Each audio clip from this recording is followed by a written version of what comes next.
The crystalline spires of Harmony Station stretched into the void like fingers grasping for distant stars. Kale Ren pressed his palm against the observation deck's viewport, watching the last of the diplomatic vessels dock at the massive space station. After 300 years of interstellar warfare, the 12 sectors had finally agreed to meet. Quite a sight, isn't it? Kale turned to see Director Yara Thos approaching, her silver hair catching the light from the artificial suns that illuminated the station's central plaza. The head of Union Intelligence wore the ceremonial dress uniform required for the summit, but her calculating eyes remained as sharp as ever. "Hard to believe they're all here," Kale replied, adjusting his own dress blues. The intelligence insignia on his collar felt heavier than usual. The hegemony, the free worlds, even the Outer Rim Confederacy, and more. Thos gestured toward a sleek vessel, just completing its docking sequence. Its hull was unlike anything in the standard registries, smooth obsidian that seemed to absorb light rather than reflect it. "That's the delegation from Nytherian." Kale's breath caught. Nytherian? I thought that was a myth. So did most of the galaxy. Apparently, they've been watching from the shadows for centuries, waiting for the right moment to reveal themselves. Thos's expression darkened, which makes me very nervous. The hidden world of Nytherian had become legend among intelligence circles, a planet that existed beyond the mapped sectors, populated by beings who had supposedly transcended the need for traditional technology. Some said they were evolved humans. Others claimed they were something else entirely. All agreed they were dangerous. "What do we know about their representative?" Kale asked. "Ambassador ZYX Nethys. No records before yesterday, when they announced their intention to participate in the peace talks. Gender unclear, species unknown.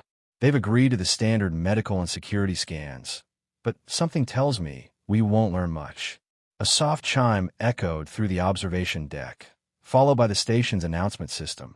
"All delegates and personnel, please report to the Grand Assembly Hall. The Universal Peace Summit will commence in 1 hour." Kale straightened his uniform one final time. As the Union's primary intelligence liaison to the summit, he would be monitoring all interactions, looking for signs of deception, hidden agendas, or threats to the fragile peace. It was the most important assignment of his career. "Remember," Thos said quietly as they headed toward the assembly hall, 3 centuries of hatred don't disappear with the signing of a document. Everyone here has reasons to want this peace to fail. Trust no one, not even you," Kale asked with a slight smile. "Especially not me."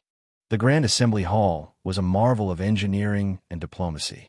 12 circular tiers descended toward a central stage, each tier designated for one of the major galactic powers. Holographic displays showed real-time translations in over 300 languages and dialects. The air hummed with force fields designed to prevent any physical attacks, while invisible sensor nets monitored everything from heart rates to pheromone levels. Kale took his position in the intelligence booth overlooking the hall, his fingers dancing across multiple data streams. Representatives from across the galaxy filled the tiers, the militant hegemony in their black armor, the colorful Free Worlds delegation with their ever-shifting ceremonial robes, the cybernetically enhanced Outer Rim Confederacy with their glowing implants. But his attention kept drifting to the 13th tier, hastily added for the Nytherian delegation. Only one figure sat there, Ambassador ZYX Nethys. The being was humanoid but androgynous, with pale skin that seemed to shimmer with an inner light. Their eyes were completely black, like pools of deep space, and their movements possessed an unnatural fluidity. They wore simple gray robes that seemed to shift and flow as if made of liquid metal. Getting anything from the Nytherian delegate came Director Thos's voice through Kale's earpiece. Kale frowned at his readouts. "That's the problem. I'm getting nothing. No biological signs. No electromagnetic signatures. It's like they're not even there. Or they're using technology we can't detect." The ceremony began with the traditional statements from each sector. The hegemony's supreme admiral spoke of honor and the cost of endless war. The Free World's Council President discussed the economic benefits of peace. The Outer Rim Confederacy's collective node analyzed the statistical probability of successful coexistence. Finally, all eyes turned to the 13th tier. Ambassador Nethys rose smoothly, their voice carrying clearly through the hall without the need for amplification. Honored delegates, I bring greetings from Nytherian and congratulations on this historic moment. For too long, the galaxy has been consumed by conflict while greater threats gather in the darkness between stars. Murmurs rippled through the assembly. What greater threats? We offer not just our support for this peace, Nethes continued, but a gift to ensure its permanence. They raised one pale hand, and something glinted between their fingers, a small crystalline device. The Harmony Protocol, a neural interface that will allow true understanding between all sentient beings. No more miscommunication, no more cultural misunderstandings. True unity of purpose. Kale's blood went cold. A neural interface affecting multiple people simultaneously? He activated his emergency channel to Thos. Director, we need to. His words were cut off as the device in Nethys' hand began to glow. The light spread outward in pulses, washing over the assembly hall. Kale felt a strange tingling in his mind, like static electricity dancing across his thoughts. Around the hall, dozens of delegates suddenly went rigid. Their eyes rolled back, showing only white, and they began to speak in perfect unison. The sleepers awaken. The protocol is active. Phase 1 initiated. Then chaos erupted. The affected delegates moved with inhuman coordination. Admiral Corvus of the hegemony drew his ceremonial blade and drove it toward the Free World's representative beside him. Council President Yael of the Free Worlds activated a hidden weapon in her diplomatic sash, sending energy bolts across the hall.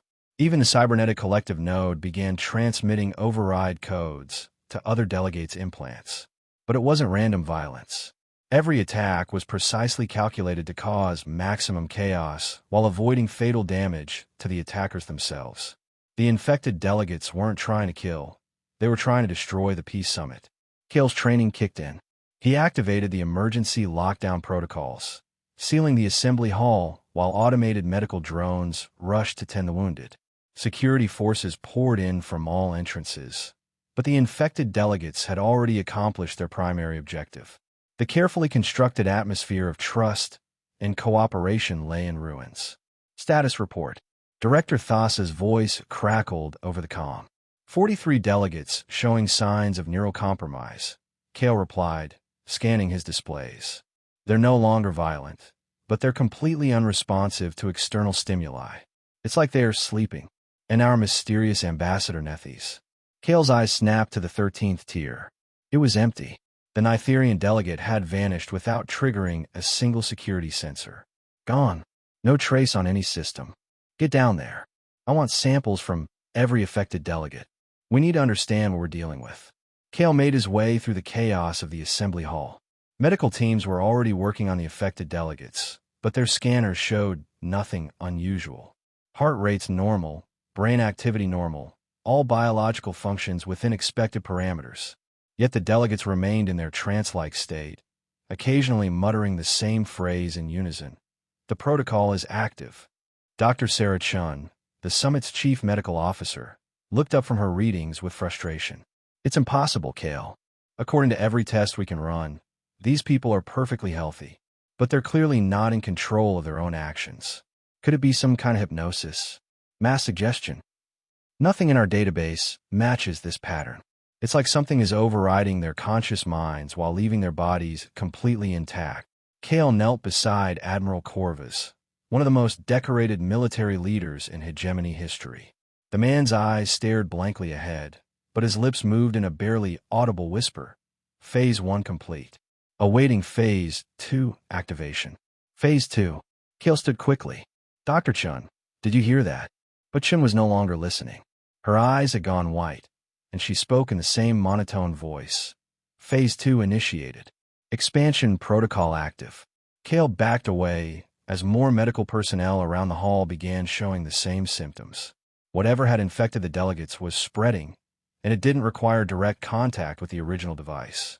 The neural pattern was transmitting itself through proximity, through conversation, through some unknown vector. His earpiece crackled. Kale, get out of there now. We're detecting the same symptoms in security teams throughout the station. But as Kale turned toward the exit, He found his path blocked by a dozen infected security officers, their weapons drawn, but their faces blank. They moved in perfect synchronization, herding him back toward the center of the hall. The protocol requires all subjects, they said in unison. Integration must be complete. Cale drew his sidearm, but he knew he couldn't shoot his way through trained security personnel, infected or not. These were good people, colleagues he'd worked with for years. There had to be another way. That's when he noticed something odd. The infected individuals weren't looking at him. They were looking through him, as if following some internal guidance system. Their movements were coordinated but predictable, lacking the adaptability of conscious thought. He dropped to the floor and rolled left just as the security team moved to where he had been standing. Their response time was delayed, as if they had to wait for new instructions. Whatever was controlling them operated with a slight lag. Using that delay, Cale sprinted toward the service tunnels that ran beneath the assembly hall. Behind him, he could hear the infected security team reorganizing, but their movements remained mechanical, predictable. He reached the maintenance hatch just as his earpiece crackled again. Cale, report your status. We're showing infection spreading to multiple decks. I'm clear for now, he gasped, sealing the hatch behind him. But Director, this isn't just an attack on the summit. This is something much bigger. What do you mean? The infected aren't acting randomly. They're following a program, a protocol, and it's designed to spread through the entire station. How long do we have? Cale checked his chronometer. From initial infection to current spread rate, the pattern was accelerating exponentially. At current rate of expansion, maybe 6 hours before the entire station is compromised. Then we evacuate. Get everyone off Harmony Station before. No. Cale's voice was firm. If we evacuate, the infected will spread the protocol to their home worlds. This isn't just about the summit anymore. This could infect the entire galaxy. A moment of silence on the comm, then, what are you proposing? I track down this Ambassador Nethes and find a way to reverse the protocol. But Director, Cale hesitated. There's something else. The infection seems to target specific individuals, delegates, medical staff, security personnel, people in positions of authority or trust. Your point. What if I'm already infected? What if this entire conversation is part of the protocol? Static filled the comm channel. When Thassa's voice returned, it was cold and professional. Intelligence Officer Wren, you are hereby designated a potential security threat. Remain in your current location until a containment team can reach you. The channel went dead. Cale stared at the silent earpiece. Was the Director right to be suspicious? He tried to examine his own thoughts, looking for any signs of foreign influence. But how could he tell? If his mind had been compromised, would he even know it? One thing was certain. He couldn't stay here. Whether he was infected or not, he was the only person on the station with the training and access needed to track down the source of the protocol. And if he was already compromised, then stopping the spread before it reached the galaxy at large was even more critical. He activated his personal comm, bypassing the official channels. There was one person on the station who might be able to help. Someone with access to technologies that could detect what Union scanners missed. Zara? It's Cale. I need your help. Zara Voss operated in the gray spaces between legal and illegal, collecting information and technology from across the galaxy for clients who could afford her services. Officially, she was a cultural attaché for the Free Worlds delegation. Unofficially, she was one of the most skilled data thieves in known space.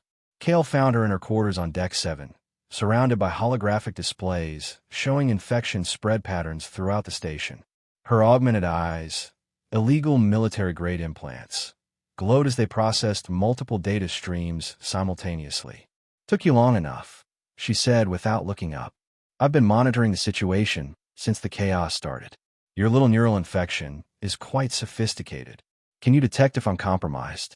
Zara's augmented eyes focused on him, scanning in spectrums beyond human vision. Interesting. You're showing some unusual neural activity, but it's different from the infected patterns I've been observing. Different how? The infected show a classic override pattern. Their conscious minds are being suppressed while external commands are inserted. You're showing something more subtle, like there's a program running in the background of your mind, but it's not active yet. Cale's blood went cold. A sleeper protocol. Exactly. Someone has inserted code into your neural pathways, but it hasn't been activated. The question is, what's the trigger? Before Kale could respond, Zara's displays flashed red. We've got company. Security team heading this way, and they're showing the infection pattern. How many? 6. Armed and moving in perfect synchronization. Zara began shutting down her equipment. There's something else, Kale. The infection isn't random. It's following a specific hierarchy, targeting people with access to critical systems, communication networks, transportation hubs. It's trying to take control of the entire station infrastructure, not just the station. Look at this. Zara projected a holographic map showing the infected delegates' positions. Each of these people has direct communication links to their home worlds. If the protocol can use those links, it could spread across the entire galaxy within days. Kale grabbed Zara's arm. We need to find Ambassador Nethys. They're the source of this. Already tried. There's no record of any ship from Nytherion actually docking at the station. No energy signatures. No mass displacement readings. It's like they appeared out of nothing. The door chimed with an override code. Security was here. Zara hit a hidden switch, and a section of the wall slid away, revealing a narrow maintenance shaft. Emergency exit. Leads to the old cargo bays in the outer ring. As they crawled through the shaft, Kale could hear the infected security team searching Zara's quarters with mechanical efficiency. Their movements were coordinated but thorough. Whatever intelligence was controlling them was learning, adapting. Zara, you said you've been monitoring the infection patterns. Have you noticed any variations? Any individuals who might be resistant? A few. Mostly people with significant cybernetic modifications or unusual neural architectures. The protocol seems designed for baseline human consciousness. They emerged in one of the abandoned cargo bays, vast spaces that had once housed supplies for the station's construction, but now served as storage for obsolete equipment. The air was stale, and the artificial gravity was set to minimal to conserve power. There's something else, Zara continued, activating a portable scanner. The infected aren't just following a program. They're networking. Each compromised individual becomes a node in a larger system. The more people infected, the more intelligent the collective becomes. A distributed consciousness. Exactly. And at the center of it all, Zara's scanner beeped softly. There. I'm detecting a massive quantum processing signature coming from the station's core. Something's been installed in the central computer systems. Kale studied the readings. The quantum signature was unlike anything in Union databases. Not just alien technology, but alien thought patterns. How do we reach the core? We don't. It's sealed off, infected security teams at every access point, and the environmental systems have been modified to flood the area with sedatives if anyone unauthorized tries to enter. Then how do we stop this? Zara's augmented eyes flickered as she processed possibilities. We might not need to reach the core directly. The protocol has one weakness. It needs to maintain constant communication with all infected nodes. If we could disrupt that communication, the infected would revert to normal consciousness. Theoretically. But we need to create a quantum interference pattern that exactly matches the protocol's frequency. And we need to broadcast it from the station's main transmitter array. Kale felt a chill. The main transmitter array was located on the outer hull of the station, accessible only through heavily shielded maintenance corridors that would be patrolled by infected security teams. It was essentially a suicide mission.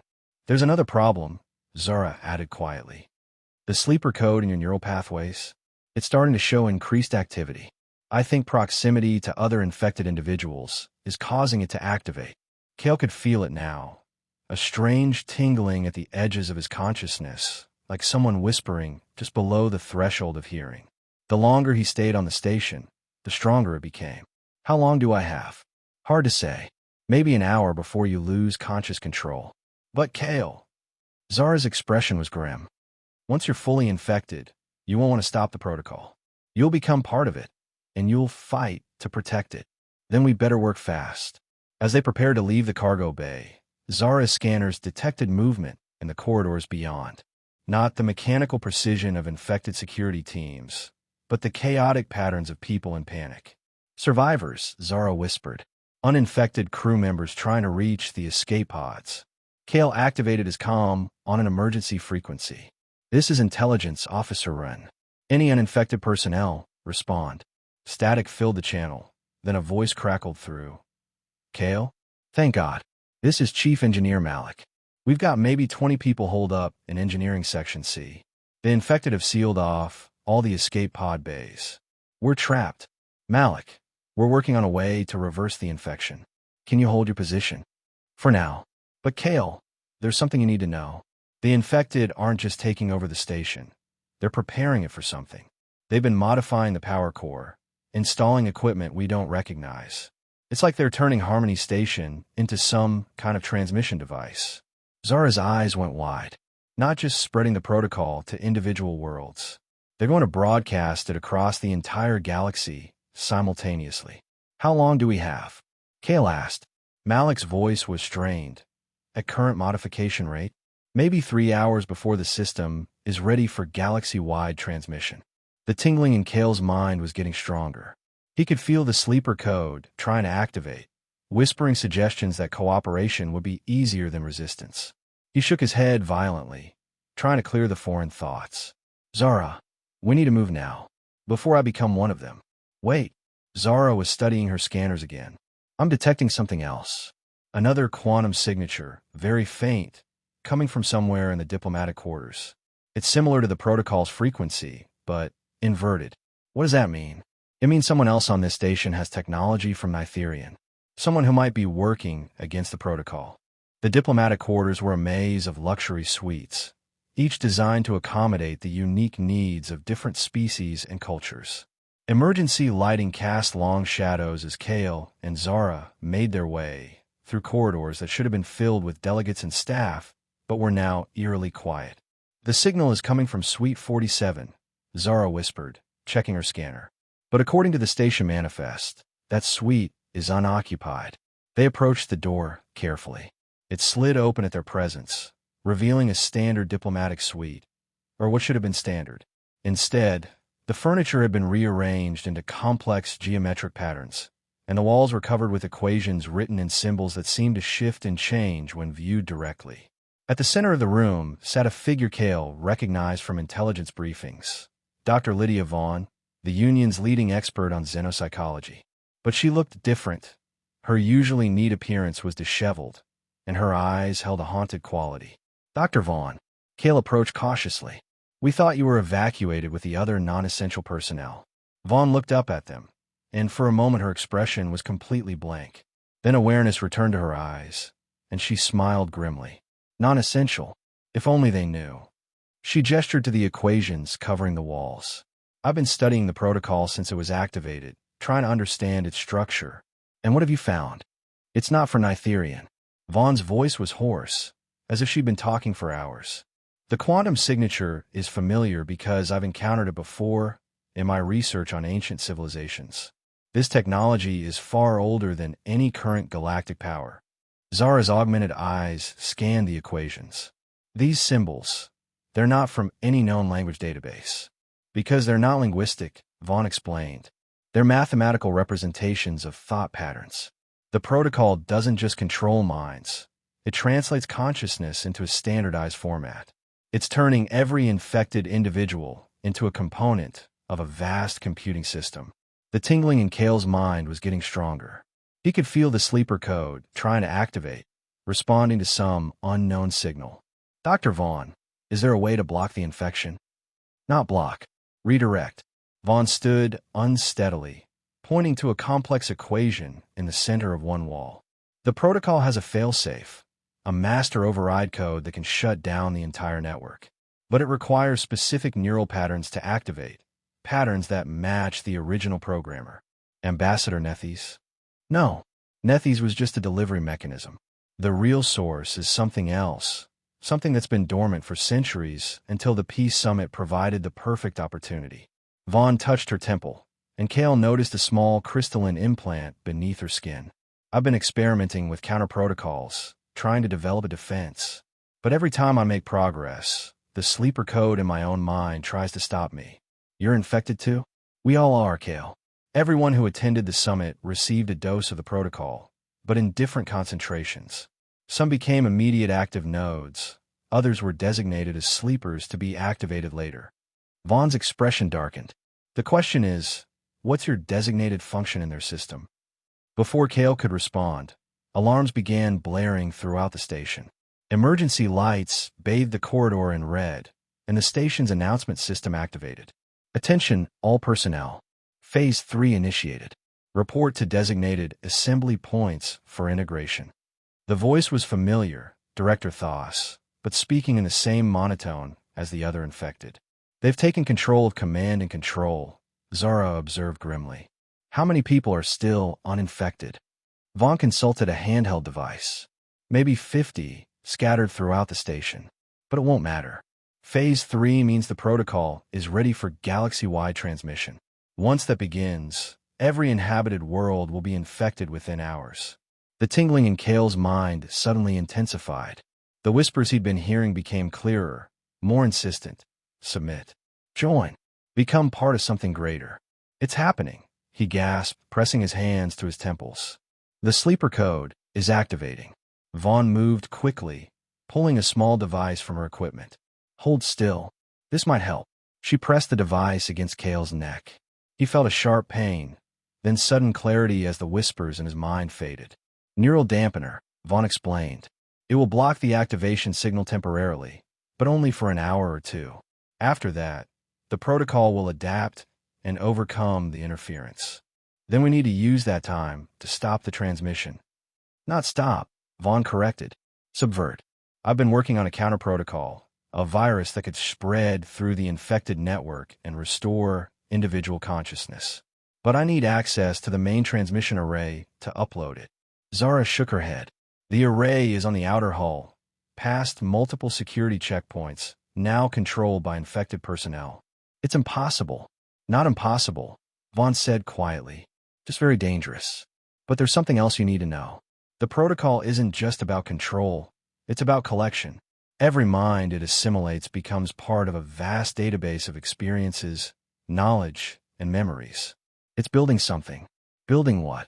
A new form of consciousness.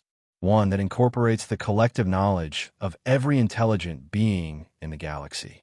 The ultimate goal isn't domination, it's transcendence. Kale felt a chill. And if we stop it, then whoever created the protocol has contingency plans. This isn't their first attempt, and it won't be their last. The station shuddered suddenly, a vibration that seemed to come from the core itself. Through the suite's viewport, they could see the massive transmitter arrays on the station's outer ring beginning to rotate and align. The transmission is beginning, Vaughn said urgently.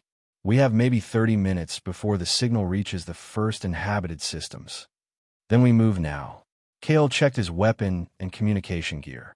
Dr. Vaughn, can your counter-protocol work if we can reach the array? It should. But Kale, there's something else. The neural dampener I gave you. It's not just blocking the sleeper code. It's also blocking your memory of what you're really supposed to do. What do you mean? Vaughn's expression was deeply troubled. I've been studying the infection patterns, and yours is unique. You're not just a random sleeper agent. You were specifically programmed for a particular function. The protocol has been planning for resistance, and you might be their primary countermeasure. You're saying I'm designed to stop anyone who tries to interfere with their plan? I'm saying I don't know, and that's what terrifies me. The journey to the outer hull required navigating through sections of the station that had been completely taken over by the infected. Kale, Zara, and Dr. Vaughn moved through maintenance shafts and service corridors, avoiding the main passages where infected personnel moved in perfect synchronization toward their assigned tasks. As they crawled through a ventilation shaft overlooking the main corridor, Kale could see Director Thos leading a group of infected delegates toward the central command center. Her movements were as precise and coordinated as the others, but something in her expression suggested that her original personality was still present, trapped beneath the protocol's control. The infected retained their memories and personalities, Vaughn whispered as they watched. They just can't access them independently. It's like being a passenger in your own body. Can they be saved? Kale asked. If we can disrupt the protocol before it becomes fully integrated. But the longer someone remains infected, the more their neural pathways adapt to the new patterns. Eventually, they won't be able to function without the collective consciousness. They reached a junction where the maintenance shaft split in 3 directions. Zara consulted her scanner. Transmitter array is straight ahead, but there's a problem. I'm detecting at least 20 infected personnel between us and the access port. Can we go around? Not without adding another hour to our travel time. And your neural dampener won't last that long. Kale could already feel the effects beginning to fade. The whispers were returning to the edges of his consciousness, subtle suggestions that resistance was futile, that joining the collective would bring peace and purpose. There might be another way, Vaughn said slowly. The protocol is designed to recognize and integrate individual consciousness, but it has trouble processing multiple conflicting personality matrices simultaneously. You're suggesting we split up? I'm suggesting we overload it. If we can create enough chaos in the infected network, we might be able to slip through while they're trying to re-establish coordination. Zara nodded. I can use my augmentations to broadcast false signals, make it look like there are dozens of uninfected personnel throughout this section, but it will only work for a few minutes. Do it. Zara's augmented eyes blazed as she interfaced directly with the station's internal sensors. Suddenly, the corridors filled with the sounds of alarm klaxons and automated voices reporting security breaches throughout the section. The response was immediate. Infected personnel began moving in seemingly random directions, trying to respond to multiple simultaneous threats. Their perfect coordination broke down as the protocol struggled to process conflicting information. Now, Vaughn whispered. They dropped from the ventilation shaft into the corridor, moving quickly but carefully toward the access port. Around them, infected crew members moved past without seeming to notice them, too focused on responding to Zara's false signals. But as they reached the access port, Kale felt the neural dampener's effects fade completely. The whispers in his mind became a roar, and suddenly he understood his true purpose. You are the failsafe, the voice in his mind said. You are designed to prevent the counter-protocol from succeeding. You must stop them. Kale's hand moved to his weapon without conscious thought, but at the last moment he managed to resist the compulsion. Vaughn, whatever you're going to do it fast. The sleeper code is fully active. I know. Vaughn was already connecting her equipment to the access port. I can see it in your neural patterns. But Kale, the code isn't what you think it is. What do you mean? It's not designed to make you stop us. It's designed to make you think you want to stop us, to test your resistance to mental manipulation. The real protocol, the one that created this entire situation, has been studying human consciousness for centuries. This whole summit, the infection, even our resistance, it's all been a test. The revelation hit like a physical blow. A test of what? Whether individual consciousness can maintain its integrity when faced with the promise of collective transcendence. Whether free will is strong enough to resist perfect unity. Zara's false signal network was beginning to fail. The infected personnel were regaining their coordination, and several were now moving directly toward their position. Upload complete, Vaughn announced. The counter-protocol is in the system, but it needs time to propagate through the network. How much time? 10 minutes. Maybe 15. They had perhaps 2 minutes before the infected reached them. There's something else, Vaughn said urgently. The test isn't over. The protocol will now evaluate how we respond to success. Do we celebrate? Do we try to hunt down the source? Do we learn from the experience? Or do we simply try to forget it happened? Kale felt a moment of clarity cut through the mental static. And our response determines whether humanity is ready for the next phase of galactic evolution. Exactly. The beings behind this, the real Nitherian, they're not conquerors. They're gardeners, cultivating species until they're ready to join a larger community of consciousness. The first infected security officer rounded the corner, weapon drawn, but expression blank. Behind him came others, moving with renewed coordination.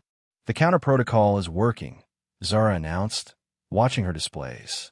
I'm seeing infected personnel throughout the station beginning to show signs of individual consciousness returning. But the security team approaching them showed no such signs. If anything, their movements were becoming more precise, more focused. These aren't infected, Kale realized. There's something else. The lead security officer smiled, an expression of genuine amusement rather than programmed response. When he spoke, his voice carried the same quality as Ambassador Nethi's. Very good, Kale Run. You're beginning to understand. The test is nearly complete. The security officer's appearance began to shift, features flowing like liquid, until he resembled Ambassador Nethi's. The others remained in their original forms, but their eyes now held the same deep, star-filled darkness. "The beings of Nitherian," Kale said. "You're not from a hidden planet. You're something else entirely. We are what your species might become, given sufficient time and wisdom," Nethys replied. "Individual consciousness preserved within collective understanding. The test was necessary to determine if humanity has developed the ethical framework to handle such evolution." Around them, the counter-protocol continued to work.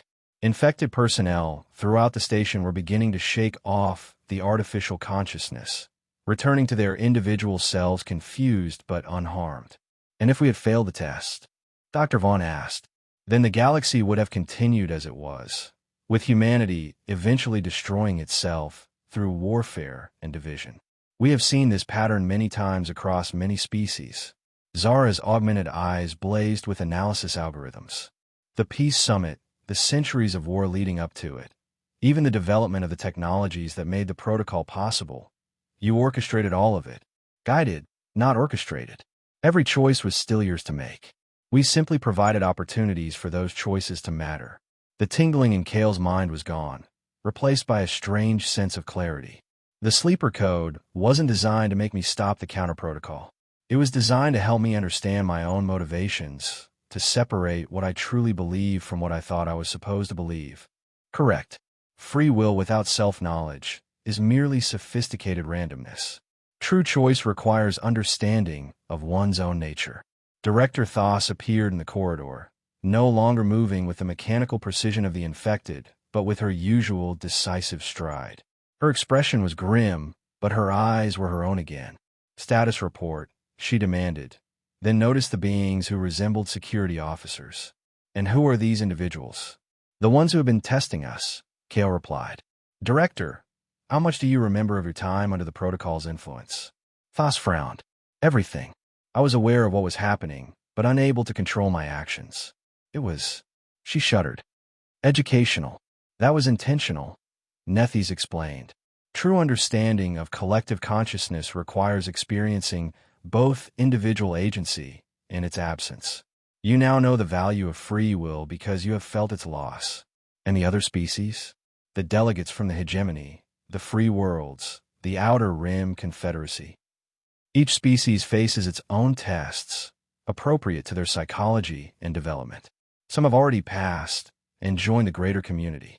Others are not yet ready." Dr. Vaughn stepped forward. "What happens now? Do we return to our worlds and pretend this never happened? Do we prepare for the next test?" "You do what conscious beings have always done," Nethys replied. "You choose. The knowledge of what is possible, both the transcendence of collective consciousness and the horror of losing individual agency, is now part of your species' understanding. How you use that knowledge is up to you." The station shuddered again, but this time it was the normal vibration of systems returning to normal operation. Throughout Harmony Station, delegates and crew members were returning to their duties, many with the same haunted but enlightened expression as Director Thos. "The peace accords," Kale realized. "Will they hold? That depends on whether your species has learned that true peace requires not the elimination of difference, but the celebration of it within a framework of mutual respect." Nethys began to fade, becoming translucent. "The test is complete, but the education continues." "Wait," Zara called out. "What about the technology? The quantum processing systems, the neural interfaces? They remain, but dormant. Should your species choose to pursue collective consciousness in the future, the tools exist. Should you choose to maintain individual agency while building cooperative relationships, those tools can help with that as well. The choice, as always, is yours." Nethys and the other beings faded completely, leaving only the 4 humans in the corridor. "So," Director Thos said after a long moment, "how do we write this report?" Kale looked at his companions, a gruff intelligence director, a brilliant xenopsychologist, and a morally ambiguous data thief. All of them had been changed by the experience, given knowledge that would influence every decision they made for the rest of their lives. "We tell the truth," he said finally. "All of it. And then we let people choose what to do with that truth." The Universal Peace Accord was signed 3 days after the incident at Harmony Station. Every delegate remembered their experience under the protocol, and that shared understanding of what they could lose made the compromises necessary for peace seem far less significant. Cale stood in his new office at Union Intelligence Headquarters, reading reports from across the galaxy. The peace was holding, but it was an active peace, requiring constant work and communication between former enemies. It wasn't the automatic harmony promised by the protocol, but it was real, chosen freely by conscious beings. A soft chime announced an incoming message. Dr. Vaughn appeared on his holographic display, calling from her new research station in the Outer Rim. "Any word from our mysterious friends?" she asked. "Nothing direct, but there have been reports of unusual phenomena in several systems. Peaceful resolutions to conflicts that should have escalated, scientific breakthroughs that came just when they were most needed, diplomatic solutions that seemed impossible until they suddenly weren't. They're still watching. I think they're still helping in ways that preserve our agency while nudging us toward better choices." Vaughn nodded.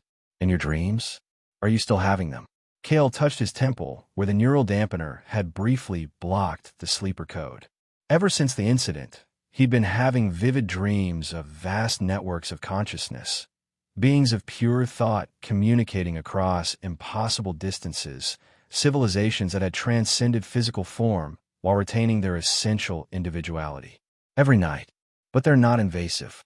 It's like getting letters from a friend describing places you might visit someday, if you choose to. The invitation remains open. For all of us, I think. The question is whether we'll be ready to accept it in our lifetimes, or if it will take generations more of growth. Director Thos entered the office, carrying a familiar expression of controlled urgency. "Cale, we've got a situation developing in the Anteri sector. 3 different species claiming the same system, tensions rising, and preliminary reports suggest someone is actively trying to sabotage the peace negotiations." Cale smiled grimly. "Another test? Or just normal galactic politics? Either way, it's our job to figure out which and respond accordingly." As they prepared to leave for another crisis, another opportunity to choose wisdom over expedience, Cale reflected on the fundamental lesson of the Harmony Station incident. Free will wasn't just the right to make choices. It was the responsibility to make them consciously, with full understanding of their consequences. The galaxy was full of species learning that lesson, some more successfully than others. And somewhere in the spaces between stars, patient gardeners continued their work, tending the garden of consciousness until it was ready to bloom into something greater than the sum of its parts. The test was complete, but the real work was just beginning.